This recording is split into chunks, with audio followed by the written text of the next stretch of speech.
नमस्कार, आप देख रहे हैं खबर उत्तराखंड। मैं हूं आपके साथ तन्वी। रुक करते हैं खबरों का, लेकिन उससे पहले नजर डालते हैं इस वक्त की हेडलाइंस पर। उत्तराखंड पंचायत चुनाव के नतीजों से कांग्रेस को मिली संजीवनी। 138 सीटों पर समर्थित जिला पंचायत सदस्य प्रत्याशियों की जीत का है दावा।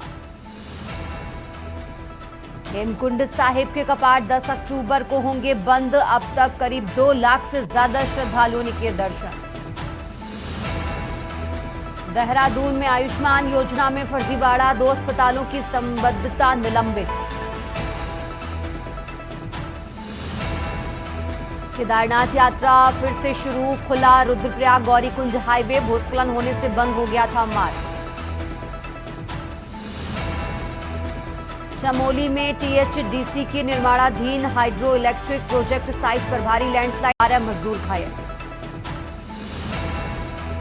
उच्चतर माध्यमिक स्कूल एथल के लिपिक को 5 साल की सजा, जीपीएफ और छात्रों की फीस में की थी हेराफेरी। आप देख रहे हैं के न्यूज, खबरों का सारथी। और चलिए अब रुक करते हैं खबरों का। भारतीय जनता पार्टी के वरिष्ठ नेता पंडित राजेंद्र अंथवाल का कहना है कि त्रिस्तरीय पंचायत चुनाव में भाजपा ने दमदार प्रदर्शन किया है। पंडित राजेंद्र अंथवाल ने कहा कि बहुत सारी जिला पंचायत की ऐसी सीटें हैं जहां पहले नंबर पर भी और दूसरे नंबर पर भी भारतीय जनता पार्टी के कार्यकर्ता ही रहे हैं। उन्होंने कहा कि सभी जिला पंचायत में बीजेपी अपने अध्यक्ष बनाने जा रही है। साथ ही ब्लॉक प्रमुखों पर भी भारतीय जनता पार्टी के कार्यकर्ताओं का दबदबा रहेगा।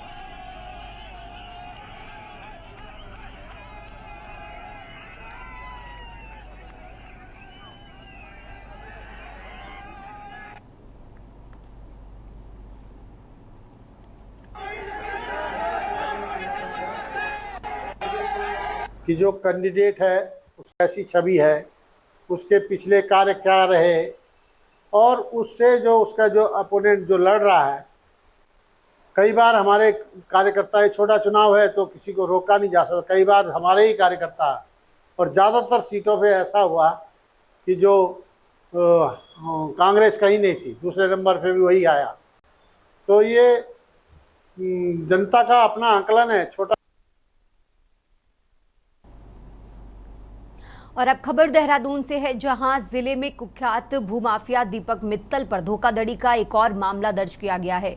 आरोप है कि मित्तल ने रेस कोर्स निवासी आर्यन वालिया के पिता को झांसा देकर उनकी करोड़ों रुपए की जमीन अपनी कंपनी पुष्पांजलि रियलम्स एंड इंफ्राटेक को दिलाई और निर्देशक बना दिया। इसके बाद साल 2019 में कंपनी के खातों से करोड़ों रुपए धोखाधड़ी करके अपने साथियों के साथ खातों में ट्रांसफर कर फ्लैट खरीद लिया। मित्तल के खिलाफ अब तक गैंगस्टर एक्ट समेत 10 मुकदमे दर्ज हो चुके हैं। वो अपनी पत्नी के साथ देश से बाहर है।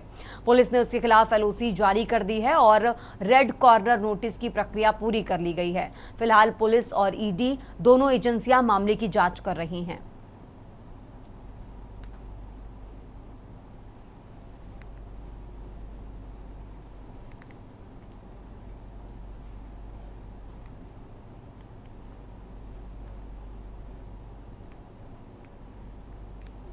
वादी आर्यन वाले जी ने एक शिकायत जो है थाना राजपुर पर दी थी, और जिसके संबंध में क्षेत्राधिकारी मसूरी द्वारा इसमें प्रारंभिक जांच की गई। यह प्रकरण हाउसिंग प्रोजेक्ट से जुड़ा हुआ, जिसमें पूर्व में भी 9 मुकदमे इसमें दीपक मित्तल और उनकी पत्नी पर दर्ज है। और इसकी जब प्राथमिक जांच के बाद जो तथ्य इसमें सामने आए, जो वादी द्वारा कहा गया कि विभिन्न अकाउंट में इस कंपनी में इन्वेस्टमेंट के नाम पर जो मनीष गर्ग और मनीष गुप्ता नाम के 2 लोग हैं, जिनके द्वारा अपने अकाउंट में पैसे लिए गए थे विभिन्न समय में, जो करीब टोटल 7 करोड़ करीब पैसे जो अलग अलग लिए गए थे इन्वेस्टमेंट के नाम पर। उन पैसों को जो है इन्होंने गबन करके कंपनी के द्वारा और वापस जो है मनी लॉन्डर करके अकाउंट्स में ट्रांसफर कर दिया। क्योंकि प्राथमिक जांच में जो अकाउंट्स की डिटेल प्राप्त हुई और जो तथ्य आए, तो उसके आधार पर मुकदमा थाना राजपुर में दर्ज कर लिया गया। इस प्रकरण में, इस प्रोजेक्ट से प्रकरण में पहले भी पूर्व में 9 मुकदमे इसमें टोटल दर्ज हो चुके हैं। साथ ही साथ गैंगस्टर एक्ट में भी मुकदमा दर्ज है। जो अभियुक्त फरार है, इन पे इनाम भी घोषित है। साथ ही साथ इसमें लुक आउट सर्कुलर भी जारी किया गया है। इसमें रेड कॉर्नर नोटिस की प्रक्रिया भी जनपद स्तर से पूर्ण कर ली गई है, क्योंकि नए तथ्य इसमें प्रकाश में है। इसको लेते हुए जो भी नामजद तथ्य इसमें नए प्रकाश में आए हैं, उसके लिए योजना में आयोग को निर्देशित किया गया कि जल्दी से जल्दी साक्ष्य इसमें कलेक्ट करके इसमें आगे की विधिक कार्रवाई को पूर्ण करें। आगे बढ़ते खबरों में उत्तराखंड में अगले कुछ दिन भारी बारिश का दौर देखने को मिल सकता है। दरअसल मौसम विज्ञान केंद्र देहरादून के वैज्ञानिक रोहित थपलियालकर ने बताया कि 2 से 5 अगस्त तक प्रदेश के अधिकांश जनपदों में हल्की से मध्यम बारिश होगी। उन्होंने बताया कि शनिवार को देहरादून, टिहरी, पौड़ी, नैनीताल, बागेश्वर, उधम सिंह नगर जिले में भारी बारिश की संभावना थी। इसके बाद 3 अगस्त यानी आज देहरादून और बागेश्वर जनपद में भारी से बहुत ज्यादा बारिश हो सकती है। इसके अलावा 4 और 5 अगस्त को प्रदेश के अधिकांश जनपदों में भारी बारिश की संभावना जताई गई है।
दो अगस्त से लेकर के 5 अगस्त तक उत्तराखंड में अधिकांश स्थानों पर हल्की से मध्यम वर्षा मिलने की संभावना है।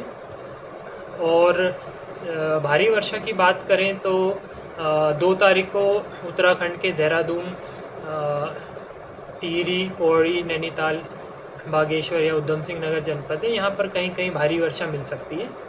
3 तारीख को जो है उत्तराखंड में देहरादून और बागेश्वर जनपद है, वहाँ कहीं कहीं भारी से लेके बहुत भारी वर्षा मिलने की संभावना है। जबकि जो उत्तरकाशी, रुद्रप्रयाग या टिहरी है, नैनीताल जनपद है, यहाँ कहीं कहीं भारी वर्षा मिलने की संभावना है। 4 तारीख से जो है वर्षण में वृद्धि की संभावना है।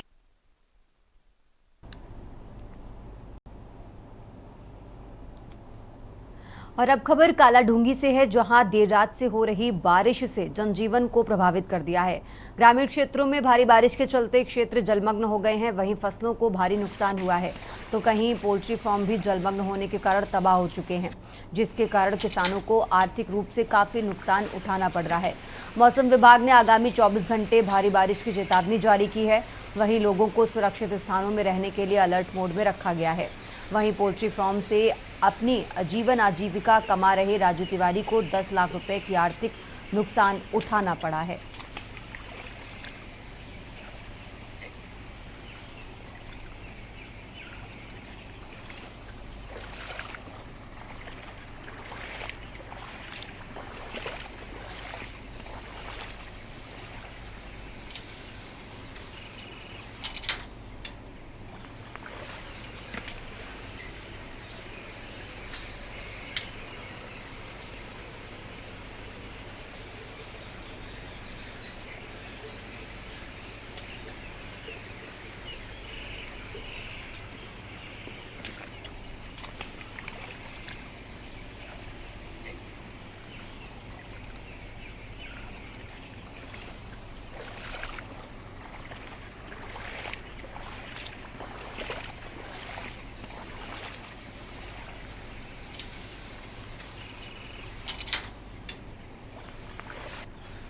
कल रात बारिश होने के कारण 2 पोल्ट्री में, हमारी पोल्ट्री में 6000 बच्चा था, उसमें हमारा बहुत नुकसान हो गया। पूरे बच्चे मर गए हैं और करीब 10 लाख का नुकसान होता है।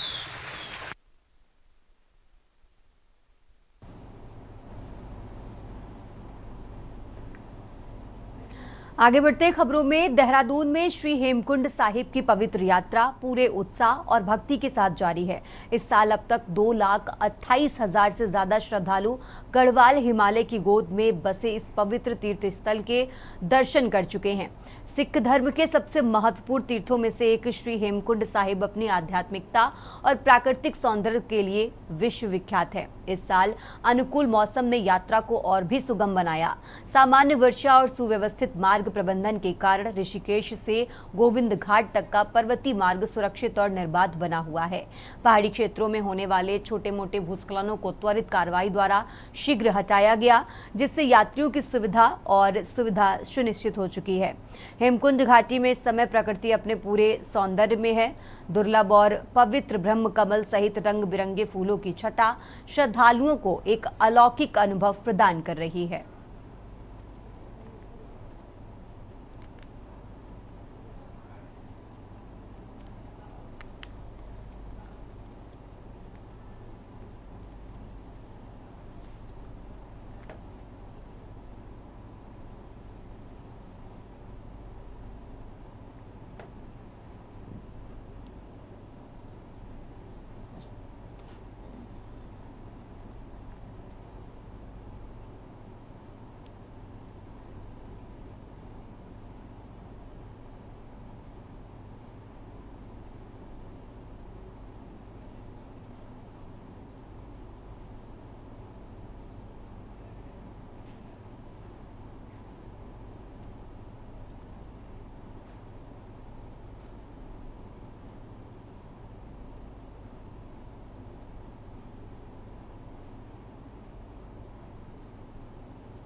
खबरों का सिलसिला लगातार जारी है। फिलहाल यहाँ रुकते हैं एक छोटे से ब्रेक के लिए।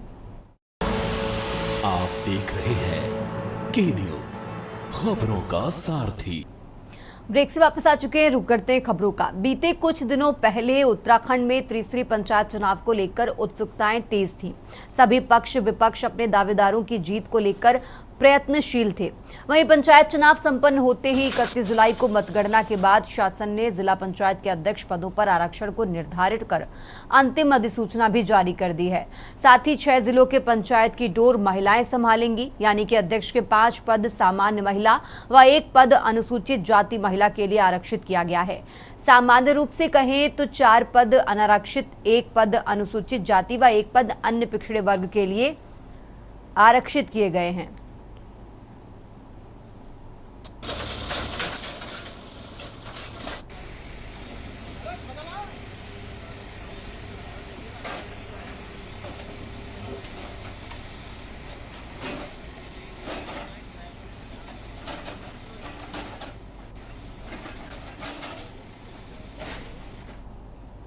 आगे बढ़ते खबरों में अब खबर रामनगर से है, जहां नैनीताल जिले के रामनगर क्षेत्र में प्रशासन द्वारा अवैध मज़ारों के खिलाफ बड़ी कार्रवाई की गई है। प्रशासन ने रामनगर के ठेला और ठिकुली इलाके में 3 अवैध मज़ारों को बुलडोजर से ध्वस्त कर दिया है। ये कार्रवाई कड़ी सुरक्षा व्यवस्था के बीच संपन्न हुई। प्रशासन की इस कार्रवाई से क्षेत्र में हड़कंप मच गया है। वहीं कुछ लोगों ने इसे प्रशासन की सख्ती बताया तो कुछ ने कानून व्यवस्था की दिशा में उठाया गया कदम बताया। प्राप्त जानकारी के अनुसार रामनगर के ठेला क्षेत्र में अशोका टाइगर ट्रेल और कॉर्बेट व्यू नामक रिजॉर्ट परिसरों में बनी 2 मज़ारों और ठिकुला के लव पर्ल रिजॉर्ट में बनी एक मज़ार को प्रशासन ने बुलडोजर चलाकर ध्वस्त कर दिया है। इन सभी मज़ारों को बिना किसी वैध अनुमति के रिजॉर्ट परिसरों के भीतर बनाया गया था। कार्रवाई के दौरान मौके पर एसडीएम प्रमोद कुमार, राजस्व विभाग, वन विभाग और कोतवाली पुलिस की संयुक्त टीम मौजूद रही।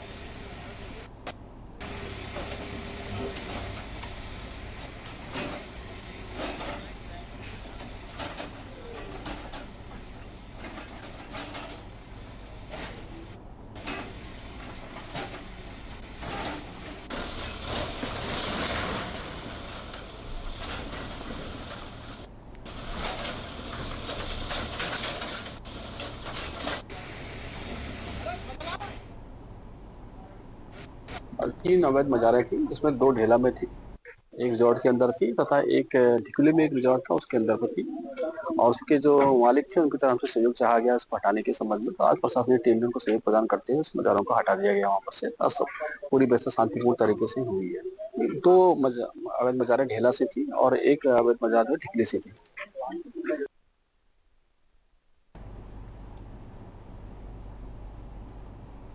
आगे बढ़ते खबरों में प्रधानमंत्री नरेंद्र मोदी ने प्रधानमंत्री किसान सम्मान निधि योजना की 20वीं किस्त जारी कर दी है। इसके तहत उत्तराखंड के 8,27,000 किसानों को लाभ मिला है। प्रदेश में किसानों को कुल करीब 1,84,000 करोड़ रुपए की धनराशि सीधे उनके बैंक खातों में टीडीपी के माध्यम से ट्रांसफर की गई है। देहरादून में आयोजित कृषक संवाद कार्यक्रम में उत्तराखंड के मुख्यमंत्री पुष्कर सिंह धामी भी मौजूद थे। इस कार्यक्रम की अध्यक्षता करते हुए उन्होंने कहा कि प्रदेश सरकार भी किसानों के कल्याण के लिए प्रतिबद्ध है। इस दौरान उन्होंने राज्य में चल रही किसान हितैषी योजनाओं का जिक्र किया। कार्यक्रम में कृषि मंत्री गणेश जोशी और अन्य आला अधिकारी भी मौजूद रहे। मुख्यमंत्री धामी ने बताया कि राज्य में एप्पल और कीवी मिशन जैसी योजनाओं से काश्तकारों को फायदा हो रहा है। वहीं पॉली हाउस के निर्माण में भी किसानों की सहायता की जा रही है। उन्होंने कहा कि इन प्रयासों से किसानों की आय बढ़ाने में मदद मिल रही है। किसान सम्मान निधि 2018 से ये योजना प्रारंभ करी और उसकी आज 20वीं किस्त देश के अन्नदाता भाई बहनों को, किसानों को समर्पित की, उनके बैंक खातों में डीबीटी के माध्यम से डाली। मैं आदरणीय प्रधानमंत्री जी का और आदरणीय कृषि मंत्री जी का बहुत धन्यवाद करता हूँ। देवभूमि उत्तराखंड के भी हमारे 8,27,000 किसानों के खातों में आज ये राशि पहुँची है। आगे बढ़ते हैं खबरों में। लिंक भाजपा के राज्य मंत्री के भाई पूर्व बीजेपी पार्षद की खुलेआम गुंडागर्दी देखने को मिल रही है। जब एक युवक के साथ मारपीट करते हुए वो दिखाई दिए। ये मामला ऋषिकेश के गुमानी वाला गुजर बस्ती का है, जहां एक युवक के साथ पूर्व बीजेपी पार्षद राज मंत्री के भाई ने हाथापाई की, जिसका वीडियो तेजी के साथ वायरल हो रहा है। बीजेपी में ऐसे गुंडे कार्यकर्ताओं की भरमार सी लगती जा रही है। क्या भाजपा आलाकमान ऐसे कार्यकर्ताओं पर कोई कार्रवाई करेगी या फिर इनकी सड़कों पर गुंडागर्दी का खुलेआम राज चलता रहेगा?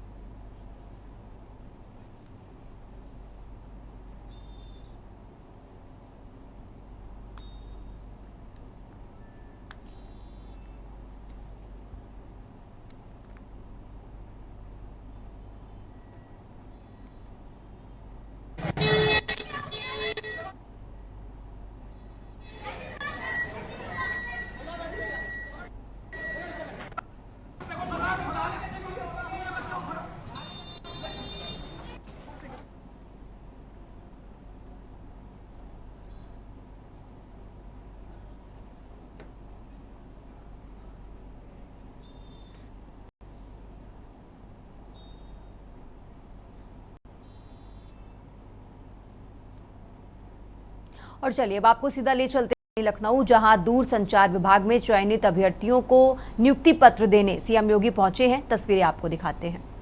सभी सम्मानित अधिकारी गण का भी स्वागत और अभिनंदन तालियों के प्रणाम के माध्यम से। आज का ये दिन वास्तव में गौरवमयी भी है और ऐतिहासिक भी। जिन लोगों को आज नियुक्ति पत्र मिल रहे हैं उनके जीवन में समृद्धि का, शक्ति का, सम्मान का, आत्मनिर्भरता का, स्वावलंबन का द्वार खुल रहा है। सबसे पहले अतिथियों का स्वागत हमारी परंपरा का एक अंग है। मैं सबसे पहले पुलिस महानिदेशक उत्तर प्रदेश श्री राजीव कृष्ण जी से अनुरोध करूंगी कि हम सब की ओर से माननीय मुख्यमंत्री महोदय को हनुमान जी की ये प्रतिमा भेंट करके उनका स्वागत करें, अभिनंदन करें। और आप सब जोरदार तालियों से अपनी भावनाओं को मंच तक पहुंचाएंगे। संकट मोचक हनुमान जी प्रतीक हैं शौर्य और पराक्रम, श्रद्धा और भक्ति का। पुलिस महानिदेशक दूरसंचार विभाग श्री आशुतोष पांडे जी से अनुरोध है कि हम सब की ओर से प्रभु श्री राम की प्रतिमा माननीय वित्त एवं संसदीय कार्य मंत्री श्री सुरेश खन्ना जी को प्रदान करें, आप सबकी तालियों के साथ। और एक बार सम्मानित मंच का जोरदार तालियों से स्वागत कर लें। और अब मैं पुलिस महानिदेशक दूरसंचार विभाग श्री आशुतोष पांडे जी से अनुरोध करूंगी कि अतिथियों का स्वागत अपने उद्बोधन से करें।